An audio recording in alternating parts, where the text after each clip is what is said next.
नमस्कार, मैं हूँ आपके साथ कंचन मिश्रा। अपडेट मीडिया 24x7 में आप सभी का स्वागत है। अपडेट मीडिया 24x7 के समस्त परिवार की ओर से आप सभी को गणतंत्र दिवस की बहुत बहुत शुभकामनाएं। यह दिन हमारे देश की स्वतंत्रता, समानता और भाईचारे का प्रतीक है। 26 जनवरी 1950 को हमारा संविधान लागू हुआ था, जिसने हमें लोकतंत्र में अपने अधिकारों और कर्तव्यों का बोध कराया। हमें गर्व है कि हमारे संविधान ने हर नागरिक को समानता, स्वतंत्रता और न्याय का अधिकार दिया है। यह दिन भारत के संविधान लागू होने की याद में मनाया जाता है। भारत का संविधान 26 जनवरी 1950 को लागू हुआ था। इस दिन दिल्ली के राजपथ पर परेड और झांकियां निकाली जाती हैं। भारत के राष्ट्रपति तिरंगा फहराते हैं और 21 तोपों की सलामी दी जाती है। आओ झुककर सलाम करें उन्हें जिनके हिस्से में ये मुकाम आता है। खुशनसीब होता है वो खून जो देश के काम आता है। ना पूछो जमाने से कि क्या हमारी कहानी है, हमारी पहचान तो बस इतनी है कि हम सब हिंदुस्तानी हैं। ना जियो धर्म के नाम पर, ना मरो धर्म के नाम पर, इंसानियत ही है धर्म वतन का, बस जियो वतन के नाम पर। एक बार फिर से आप सभी को अपडेट मीडिया 24x7 के समस्त परिवार की ओर से गणतंत्र दिवस की बहुत।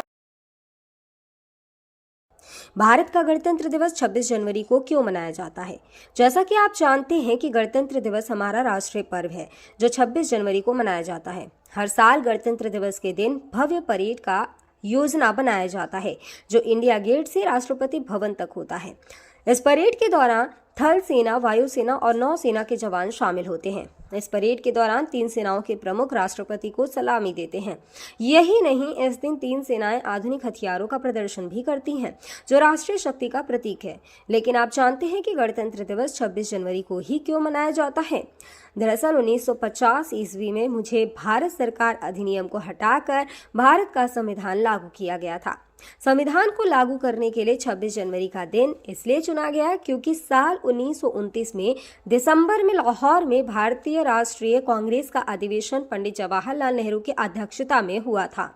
इस अधिवेशन में प्रस्ताव पारित कर इस बात की घोषणा की गई कि यदि अंग्रेज सरकार द्वारा 26 जनवरी 1930 तक भारत को स्वतंत्र देश का दर्जा नहीं दिया गया तो भारत को पूर्ण रूप से स्वतंत्र देश घोषित कर दिया जाएगा। जब अंग्रेज सरकार ने कुछ नहीं किया तब कांग्रेस ने 26 जनवरी 1930 को भारत को पूर्ण स्वराज घोषित कर दिया।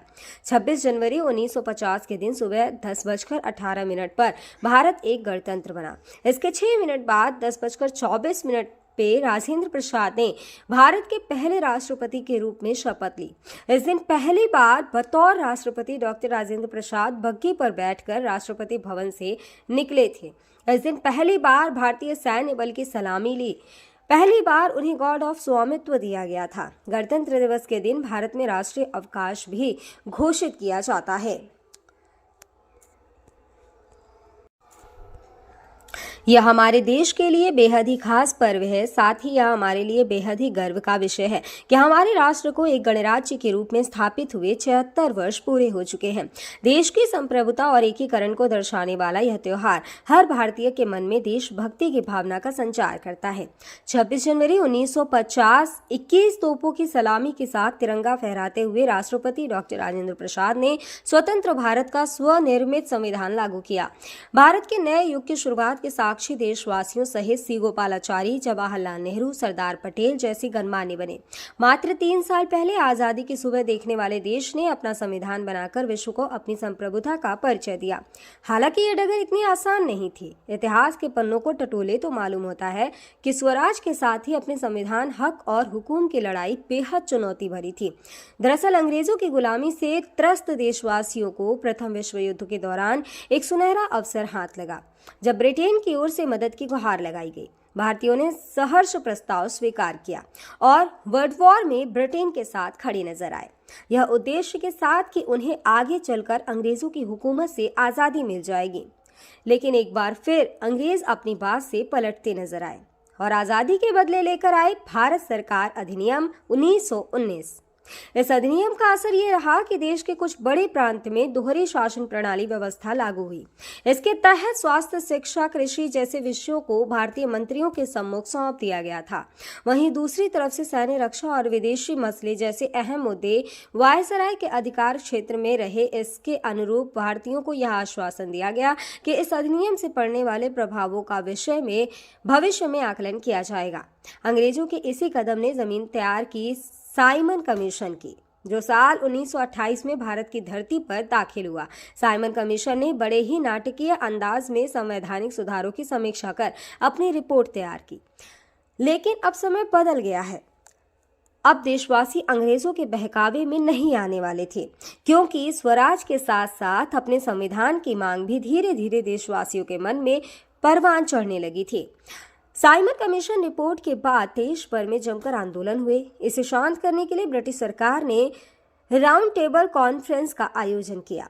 हालांकि देश के सभी वर्ग के नेता इसमें शामिल नहीं थे, इसलिए ये एक असफल प्रयास सिद्ध हुआ। लेकिन जहां एक तरफ ब्रिटिश हुकूमत भारतीयों के इरादों को एक बार फिर भुलाने के जद्दोजहद में लगी थी, तो वहीं दूसरी तरफ देश के वीर सपूतों ने अपने संविधान का खाका तैयार भी कर लिया था।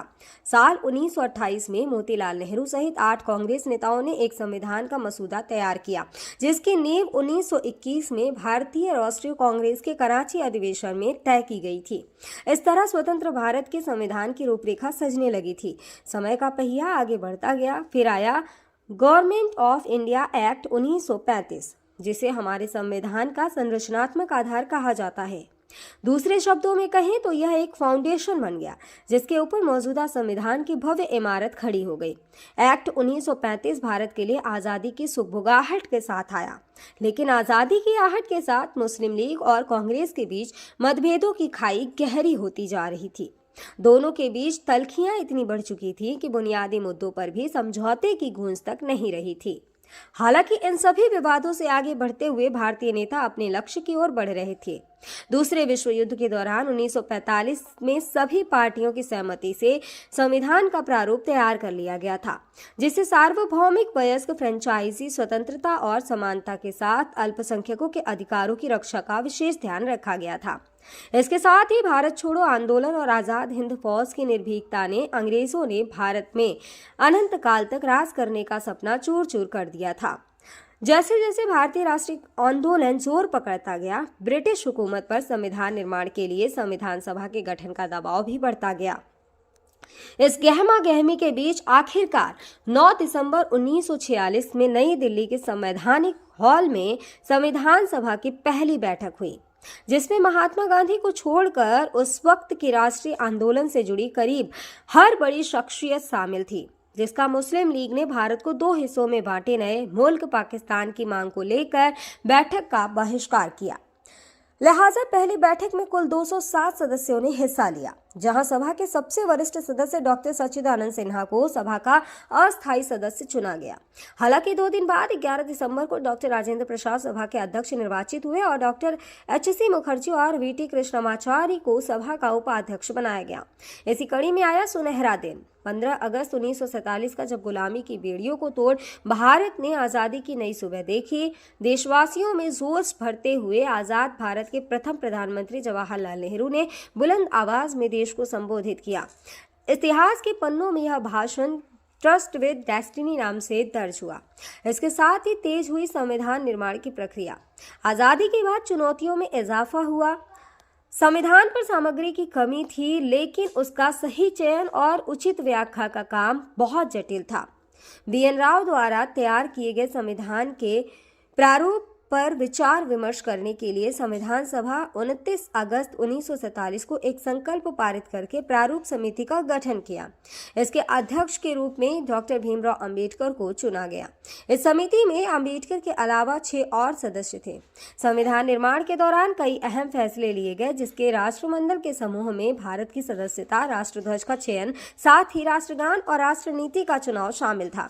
यहाँ दिलचस्प बात यह है कि संविधान में सबसे पहले नंबर पर आने वाली उद्देशिका सबसे अंत में पारित हुई। संविधान अगर राजनीतिक असंवैधानिक दस्तावेज है, तो पीएमएल एक ग्रंथ को दार्शनिक नजरिया प्रदान करती है। डॉक्टर भीमराव अंबेडकर की अगुवाई में संविधान निर्माताओं ने 60 देशों के संविधानों का अध्ययन किया। 4 नवंबर 1948 को संविधान का अंतिम प्रारूप पेश किया। संविधान तैयार करने के बाद मुश्किल खड़ी हुई कि इसे सुंदर अक्षरों में पिरोकर कैसे संजोया जाए। इस उधेड़-बुन के बीच प्रेम बिहारी नारायण रायजादा का नाम सामने आया, जो कि अपने दौर के सबसे विख्यात कैलीग्राफर थे। उसके बाद भारत का संविधान प्रेम बिहारी नारायण रायजादा सुलेख फॉन्ट में लिखा गया। उसके प्रत्येक पृष्ठ को नंदलाल बोस के मार्गदर्शन में शांति निकेतन के कलाकारों द्वारा अलंकृत किया गया। इस तरह कुल 2 साल 11 महीने और 18 दिनों में विश्व के सबसे बड़े लोकतंत्र का स्वनिर्मित संविधान बनकर तैयार हुआ। आधिकारिक तौर पर 26 नवंबर 1949 को संविधान को पारित किया गया, जिस पर संविधान समिति के 15 महिलाओं सहित 284 सदस्यों ने हस्ताक्षर किए। वहीं संविधान लागू करने के लिए 26 नवंबर को चुना गया, क्योंकि 26 जनवरी 1930 को भारतीय कांग्रेस के लाहौर अधिवेशन में पूर्ण स्वराज का प्रस्ताव रखा गया था। इतिहास में इसे प्रथम स्वतंत्रता दिवस के रूप में भी जाना जाता है। यही कारण है संविधान लागू करने के लिए भारत के प्रथम स्वतंत्रता दिवस यानी 26 जनवरी को चुना गया।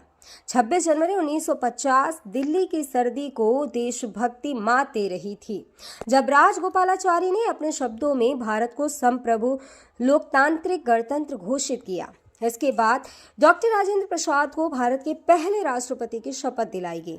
उसके बाद सार्वजनिक समारोह की शुरुआत हुई, जिसमें राष्ट्रपति डॉक्टर राजेंद्र प्रसाद और मुख्य अतिथि इंडोनेशिया के अध्यक्ष सुकर्नो हुए और मुख्य अतिथि इंडोनेशिया के अध्यक्ष सुकर्नो भी शामिल हुए। इसी तरह दिनांक 26 जनवरी 1950 इतिहास के पन्नों में स्वर्णिम अक्षरों में दर्ज हो गया। ग्राम बरगढ़, ब्लॉक मऊ, जनपद चित्रकूट प्रधान शैलेश की ओर से समस्त गांव वासियों, नगरवासियों और देशवासियों को गणतंत्र दिवस की बहुत बहुत शुभकामनाएं और साथ ही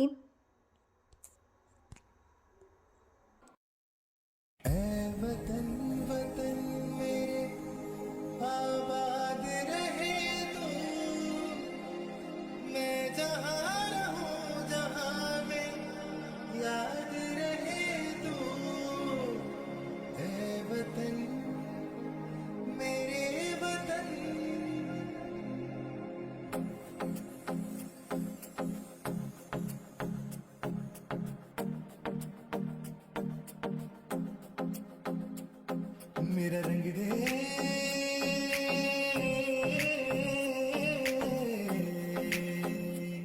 मेरा रंग दे बसंती चोला माए रंग दे, मेरा रंग दे बसंती चोला माए रंग दे, मेरा रंग दे बसंती चोला रंग दे। भारत में एक और बीमारी ने दस्तक दे दी है। ये बीमारी है HMPV। चीन के बाद अब भारत में भी HMPV ने दस्तक दे दी है। भारत में HMPV के 2 केसेस मिले हैं, जिसके बाद लोगों के मन में डर और सवाल पैदा हो गए हैं।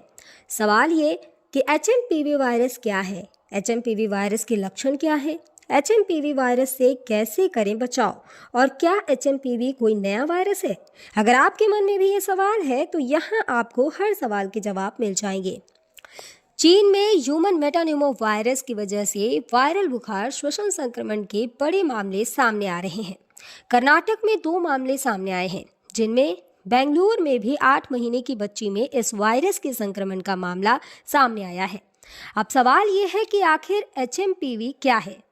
HMPV यानी ह्यूमन मेटान्यूमो वायरस एक श्वसन वायरस है जो फ्लू जैसे लक्षण पैदा करता है। अब निचले और ऊपरी श्वसन संक्रमण जैसे सर्दी का कारण बनता है। यह एक मौसमी बीमारी है जो आमतौर पर सर्दियों और शुरुआती वसंत में होती है, जो RSV यानी रेस्पिरेटरी सिंसिटियल वायरस और फ्लू के समान होते हैं। इससे बचाव के लिए HMPV आमतौर पर बच्चों में ही डिटेक्ट होता है। सभी फ्लू सैंपल में से 0.7 फेज में HMPV होते हैं। इसके लक्षण है कि HMPV वायरस को ह्यूमन मेटान्यूमो वायरस या ह्यूमो वायरस कहते हैं, जिसके लक्षण काफ़ी हद तक सामान्य सर्दी जुकाम के समान होते हैं। सामान्य मामलों में यह खांसी या गले में घरघराहट, नाक बहने या गले में खराश का कारण बनता है। छोटे बच्चों या बुजुर्गों में HMPV का संक्रमण गंभीर हो सकता है। कमज़ोर ह्यूमन सिस्टम वाले लोगों में भी ये वायरस गंभीर बीमारी का कारण बन सकता है। कहा जा रहा है कि इस वायरस से संक्रमित मरीजों में सांस लेने में दिक्कत और फ्लू जैसे लक्षण दिखाई दे रहे हैं। इसके इलाज के लिए ज़रूरी है कि इसमें सबसे ज़रूरी होता है कि अगर आपको HMPV के होने का संदेह होता है या इस तरह के कोई लक्षण आपको नज़र आते हैं तो बिना डॉक्टर के सलाह के कोई भी एंटीवायरल दवाओं का इस्तेमाल ना करें। सांस की बीमारी से जुड़े एक्सपर्ट ने लोगों को मानव मेटान्यूमो वायरस से लड़ने के लिए एंटीवायरल दवाओं का आंख बंद कर उपयोग न करने की सलाह दी है। ऐसे में सावधानी बरतें और बिना डॉक्टर के सलाह के कोई भी दवा न लें। फिलहाल इसका कोई टीका अब तक नहीं है। इसके लक्षण जैसा हम पहले ही बता चुके हैं कि सर्दी जुकाम होते हैं। 2023 में England, Britain, Finland, Australia, Canada, America और चीन में एचएमपीवी का पता चला था।